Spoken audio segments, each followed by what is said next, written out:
तो hello guys, सैम्पाई back. तो आज हम बात करेंगे ब्लू लॉक एपिसोड 9 अवेकनिंग के बारे में। तो लेट्स बिगिन।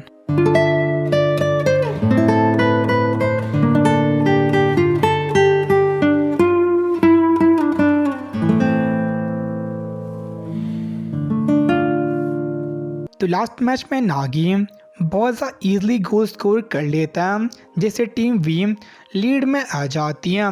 और जो उसने गोल स्कोर किया था उसमें बहुत सारी हाईलाइट टेक्निक्स इंक्लूडेड थी, जिससे सही को पता चल जाता है कि क्यों नागी बिल्डिंग 5 का टॉप स्कोरर था। और जो बाकी प्लेयर थे टीम जेड के, उन्हें पता लग गया था कि नागी एक मॉन्स्टर है। लेकिन अभी बस एक गोल स्कोर हुआ था तो टीम जेड डिसाइड करती है फिर से अटैक करने का। और इस पर अटैक कर रहा था कुनीगामी, लेकिन रियो उसे बहुत ज़्यादा ईजिली स्टॉप कर लेता है और फिर से बॉल पास करता है नागी को। और नागी फिर से एक बहुत ज़्यादा शानदार गोल करता है, जिसे टीम जेड विश्वास नहीं कर पा रही थी। और अब उनका प्लान काम नहीं कर रहा था, तो वो एक दूसरे पे इल्ज़ाम लगाना स्टार्ट करते हैं। लेकिन इसागी उन्हें रोकता है, एज अगर वो उस मैच को हार जाते हैं तो सब कुछ ख़त्म हो जाएगा और इसीलिए उन्हें अपना बेस्ट खेलना पड़ेगा। और अब टीम जेड सोचती है चिरी वेपन को यूज़ करने की, एज उसके बारे में इंफॉर्मेशन टीम वी के पास नहीं थी। और चिरी का वेपन उसकी स्पीड थी, लेकिन टीम वी का जन तैत्सु उसकी स्पीड पे कैचअप कर लेता है और उससे बॉल को स्टोल करके एक और गोल स्कोर कर देता है, जिससे टीम वी 3-0 से लीड में आ चुकी थी। और अब जो टीम जेड थी वो एक होपलेस सिचुएशन में थी और उसे कोई भी प्लेयर्स अब विश्वास नहीं कर रहा था कि वो इस पॉइंट पे आके मैच को जीत सकते हैं। और इसागी भी बहुत ज़्यादा फ्रस्ट्रेटेड हो चुका था, लेकिन बचीरा इस सब चीज़ से बहुत ज़्यादा एक्साइटेड था।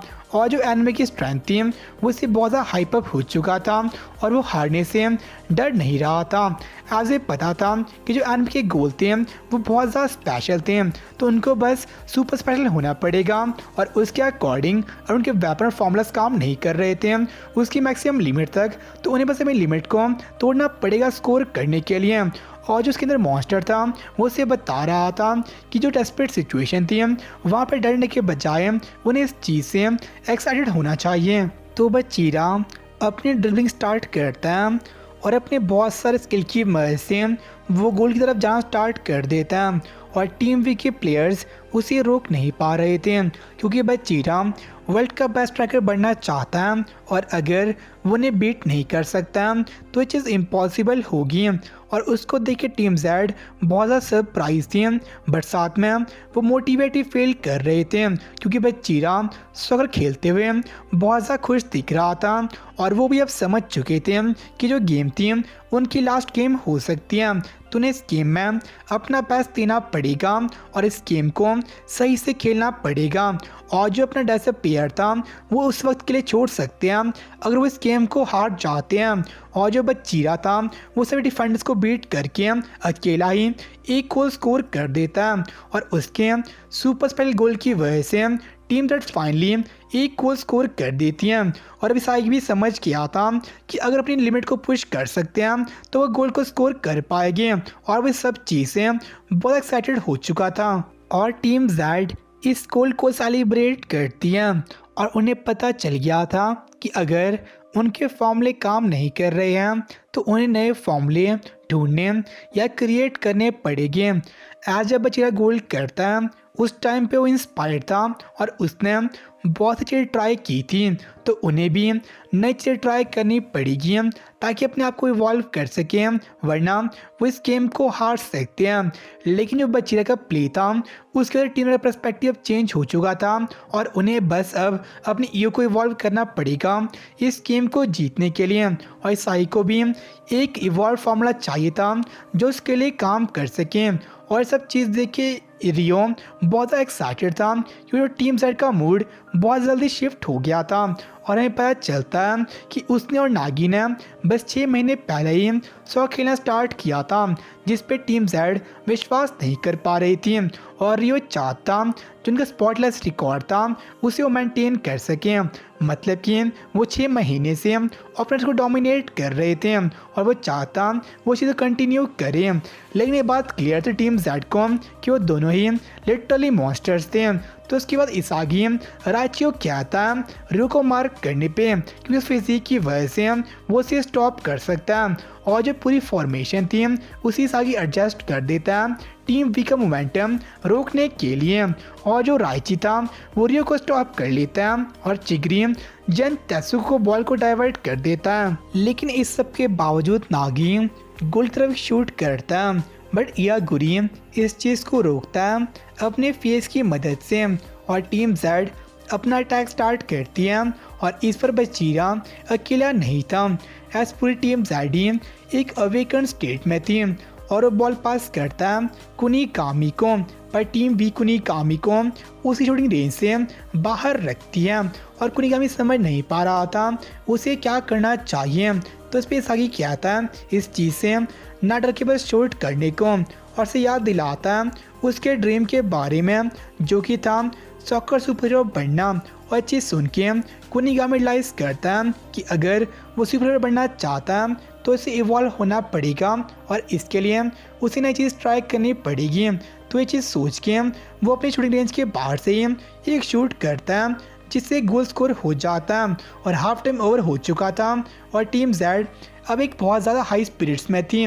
और कुनिगामी ने बताता कि उसने अपना शूट किया था वो बहुत ज़्यादा फोकस था, और उसने नई चीज़ ट्राई की थी जिसकी वजह से उसे एक नई सेंसेशन मिली थी गोल स्कोर करने के लिए। और इसागी फिगर आउट कर चुका था कि जिस फॉर्मूले से वो स्कोर कर रहे थे वो उसके वेपन को यूज़ करता है, और अगर वो इस चीज़ की लिमिट रीच कर लेते हैं तो एक नई सेंसेशन उनका वेट कर रही थी। तो बेसिकली जो उनको ईगो थी वो इतना इवॉल्व हो सकती है जितना वो कैपेबल हो सकते हैं, और अब वो सोच रहा था कि उसे क्या करना चाहिए, और जो उसने गोल स्कोर किया सेकंड गेम में वो उसने कैसे किया था, और उसके अकॉर्डिंग ये उसका लास्ट मैच हो सकता है। तो अपने नए वर्जन को वो ट्राई करना चाहता है, और जो टीम जेड थी वो इस मैच को जीतना चाहती थी, और दूसरी ओर जो टीम वी थी वो भी इस मैच को जीतना चाहती है, और इसीलिए वो अपने टैक्टिक्स को चेंज कर लेते हैं। और फाइनली सेकंड हाफ स्टार्ट होता है और टीम जेड अपना अटैक फिर से स्टार्ट कर लेती है, और इस पर बचीरा एक लॉन्ग पास दा गिन को, और गिन शूट करता है गोल के लिए, बट इस पर जन तेत्सु वहाँ पे चीज़ को स्टॉप कर लेता है, और टीम वी ने अपने डिफेंस को बहुत ज़्यादा हार्ड कर दिया था इस सेकंड हाफ के लिए। और इसके बाद फाइनली बॉल मिलता है इसागी को, और वो गोल की रेंज में था, बट डिसाइड नहीं कर पा रहा था कि उसे शूट करना चाहिए या फिर नहीं।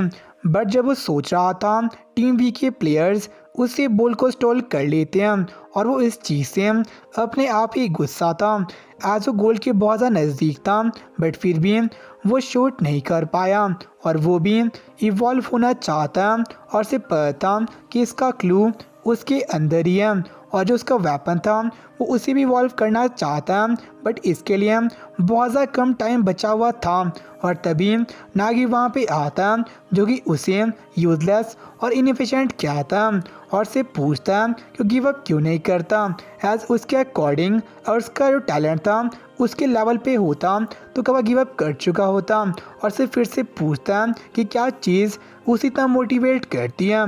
बट इस पे इसागी उसे बस चुप रहने को कहता और बताता कि वो बस गुड पार्ट पे था, जिसका मतलब उसको समझ नहीं आता। और हम देखते हैं कि आंद्रे और ईगो इस मैच को देख रहे थे, और सब कुछ वैसा हो रहा था जैसा ईगो ने इस चीज़ को प्रेडिक्ट किया था, क्योंकि लाइफ और सिचुएशन में स्ट्राइकर फोर्स होता है इवॉल्व या फिर अवेकन होने के लिए, और ये चीज़ ईगो वहाँ पे देखना चाहता है। और ईगो के अकॉर्डिंग अवेकनिंग का मतलब ही था कि आपको फोर्स किया जाता है एक्सट्रीम सिचुएशन सरवाइव करने के लिए, ताकि आप मैच को जीत सकें। और बहुत सारे ट्रायल और एरर के बाद जब सब पीसी सक्सेस की इकट्ठी होती है तब एक न्यू ईगो ब्लूम कर सकता है, और जिस मोमेंट आप अवेकन होते हो उस मोमेंट आप अपने आप को सही से पहचान पाते हो, और उसी मोमेंट ही आप फॉर्मूला बना सकते हो जो आपको जिता सकता है। और दूसरी ओर इसागी सही में सोच रहा था कि वो इनएफिशिएंट है, जिस टाइम किस चीज़ को सोचता है उस टाइम पे एनिमी उसको ब्लॉक करके उससे बॉल स्टोल कर लेते हैं और उसे पता है कि उसका वेपन स्पेशली अवेयरनेस उसे सही जगह ले जा सकता है जहाँ से वो गोल स्कोर कर सकता है। बट ये चीज़ तब तक चेंज नहीं होगी जब तक खुद से एक शूट ना ले गोल की ओर। और जो रांची था उसे पता लग गया था कि कैसे वो स्टॉप कर सकता है रियो को। एज जब भी उसे कोई बॉल मिलता है वो सबसे पहले नागी को देखता है और नागी भी तब तक कुछ नहीं करता जब तक रियो उसे ऐसा करने को ना कहे।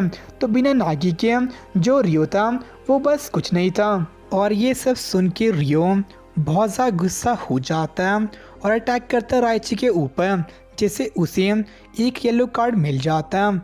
और अब बारी थी टीम जेड के अटैक करने की और चिगरी इसको लीड कर रहा था। बट उसे पता था कि जन तैसु को आउट रन नहीं कर सकता एज जन तैसु का वेपन उसकी एक्सप्लोसिव एक्सेलरेशन थी और छोटे डिस्टेंस में चिगरी डिसएडवांटेज पे था। चाहे जितना मर्जी इस चीज़ को ट्राई करें, बट तभी वो रियलाइज़ करता कि अगर वो ऐसी चीज़ क्रिएट कर ले जहाँ पे अपने वेपन को वो सही से यूज़ कर सकता है तो इस चीज़ को हरा सकता है। और वो अपने आप को बॉल पास करता है और उसे पता है कि शॉर्ट डिस्टेंस में वो जिनसेत्सु को नहीं हरा सकता। बट जो लॉन्ग डिस्टेंस था वहाँ पे उसकी स्पीड जिनसेत्सु ज़्यादा थी और वो बड़े आराम से उसको बीट करके एक गोल स्कोर कर देता है। और तभी हम एंडिंग में देखते हैं कि यू के अकॉर्डिंग एक बंदा वर्ल्ड कप बेस्ट स्ट्राइकर बन सकता है जो डोमिनेट कर सके ब्लू फ्रेंजी को, मतलब कि जो अपनी मैडनेस को कंट्रोल में रख सके। और एपिसोड यहीं पे एंड हो जाता है। तो आज का एपिसोड काफ़ी सही था एज हम देख पाते हैं कि टीम जेड 0-3 से मैच को हार रही थी, बट बचीरा की वजह से वो इस चीज़ को 3-3 में अब कर चुके हैं। तो अब नेक्स्ट एपिसोड में हमें पता चलेगा कि इस मैच का रिजल्ट क्या होता है। पर जो एपिसोड था इसमें मैच से ज़्यादा हमें जो इंसान के बारे में ज़्यादा पता चलता है कि कैसे एक इंसान अपने ईगो को पहचानता है और कैसे वो उसे इन्हांस कर सकता है। और जो इसकी एंडिंग थी वहाँ पे ईगो कहता है कि एक बंदा बेस्ट स्ट्राइकर बन सकता है जो डोमिनेट कर सके ब्लू फ्रेंजी को, मतलब कि अपनी माइंड को कंट्रोल में कर सके, जो हमें बहुत कुछ बताता है। तो आज के तो इतना ही है, तो मिलते हैं आपसे नेक्स्ट में। तब तक sayonara, बाय। फील करो खुद को, उड़ने लगा मैं आसमान में।